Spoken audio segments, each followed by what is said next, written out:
we like to sprinkle in a few non-MMA stories just to, keep maybe some non-MMA fans interested. Let me ask you this. I'll start with this, and Harrington can jump on. Are you a Breaking Bad fan? So I did not finish the whole thing, but I have seen many episodes of Breaking Bad over the years. Have not. Hold on.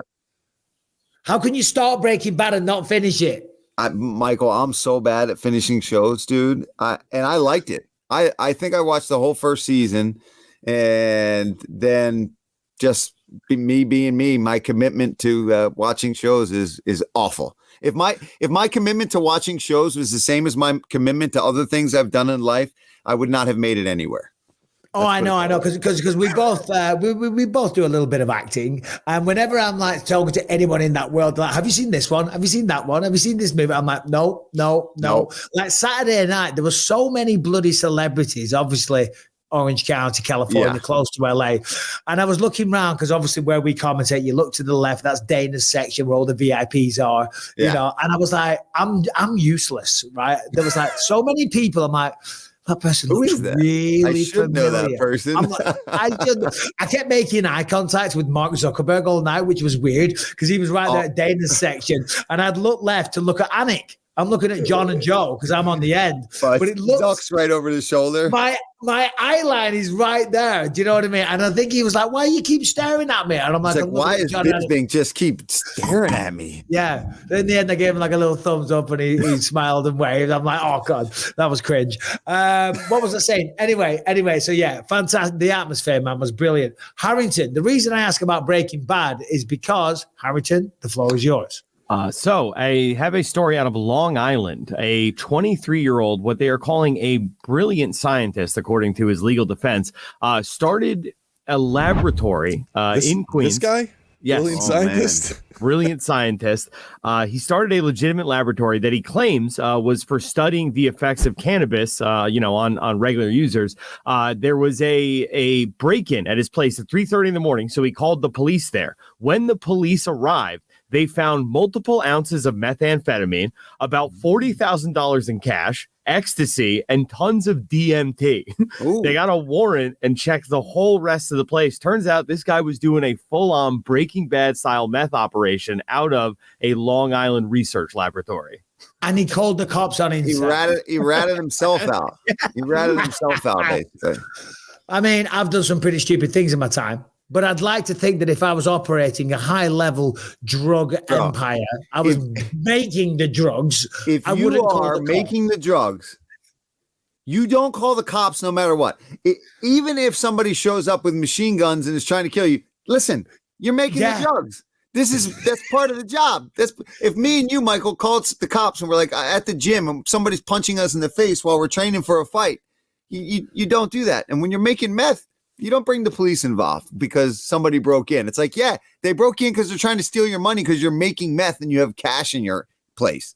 Exactly. And they said, his lawyer was like, oh, he's a brilliant scientist. He was studying the effects of drugs and stuff like that. It's like, all right, well, that's a good one. Yeah, that's the best excuse you can That's what I would say, too, if I was high on crack or meth. I'd be like, well, I was just trying to figure out how it affected me. That's all.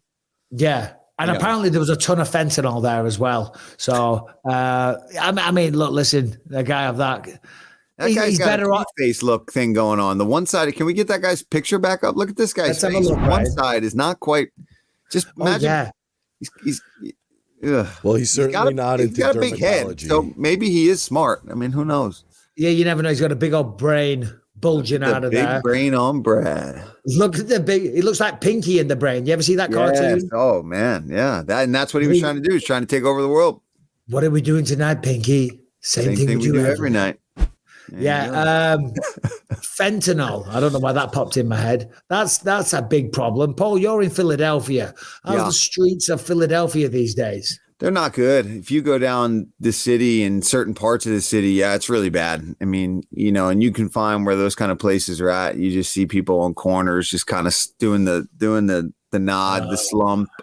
That's been a pretty just heroin in Philly has been pretty bad, especially North Philly areas like where Eddie Alvarez and those guys in the Badlands and stuff like that is it's bad. It's sad, man. You go into the L train in Philly, down in North Philly. And it's like corpses everywhere, man. Really? People doing that slump, that like the dope slump, that it doesn't even make sense how they are even upright still. You know what I mean? It's madness. They're defying gravity. My girl and I are like, our routine watch, like our screensaver at home basically is the security camera at the Kensington station. Yeah. So you know that. That's where you see the zombies moving around Philadelphia. So your screensaver on your computer or your TV is basically mocking poor, disease-stricken people, and you're just mocking them from your ivory tower, just laughing at them. These are real people, Harrington, with stories, with backgrounds, with brothers, sisters, families, mothers. And you're sitting there feeding the baby, laughing your heads off. We both know I don't have an ivory tower, but it is nice to look at and be like, yo, it's pretty good. Worse. It could be worse. We got to be grateful for what we got, Ora Jane. It could be bad out there. Yeah. No, you're right. There's a part in England, and I don't want to offend anybody in Blackpool. There's a town in Blackpool. It's about an hour away from where I'm from. And I used to go there all the time. Oh, dude, it's terrible. It's terrible. Every place has got that neighborhood that is just bad. Some of the ugliest people you will ever see. Do you know what I mean? Oh, like you walk there and you're like, it's like, life isn't too bad. But when I used to DJ, there was a record shop that I liked called the Melody House. So I used to go there all the time. And Rebecca would be like, please, because I didn't have a driver's license when we got together. As soon as we hooked up, I'm like, babe, oh, nice. I got a free taxi. So every Saturday, we would end up in Blackpool, and she goddamn hated it. I remember one day we were walking along, and there's a pleasure. It's called the Pleasure Beach, right? So there's a big, it's like Disneyland, if you will, but they call it the Pleasure Beach. So it's a massive tourist destination. It's a shithole, man. It's not like Anaheim, California with Disneyland. It's a dump. It is. Yeah. Sorry, the people of Blackpool. You know it's true. I just Googled people in Blackburn, and you fucking were not lying. Like, Jesus Christ. Oh. Yeah. Well, hold on. They might be regulars on the show. Don't put their faces on. Yeah, they're like, what the, Michael? No, dude. I was. We were walking along. It was a beautiful sunny day. It was summer. Those are rare. And we'd been to the record shop, and we had the kids, Callum and Ellie. They were still in baby chairs, strollers and stuff. And then just a massive fight broke out, like a big gang of gypsies ran across the street, and they had hammers in their hands. And I've seen a lot. I'm hard to shot, and the place is packed, shoulder to shoulder. Yeah, people just getting mauled with hammers and baseball bats. It was like, what, claw hammers? Do you know what I mean? I'm like, we need to get out of here. Time to go. It was a bad day. Bad day in Blackpool. Anyway, if you're gonna sell drugs, don't call the police on yourself. Don't call the cops. Don't call the cops. Don't sell drugs. Don't. But if you're going to, don't call the cops. If you're dying of cancer and you're trying to raise some money for your family before you die, and you are forced down this dark path, don't call the police on yourself. Don't call the cops. I would just give a disclaimer that Believe You Me does not, want you to sell drugs.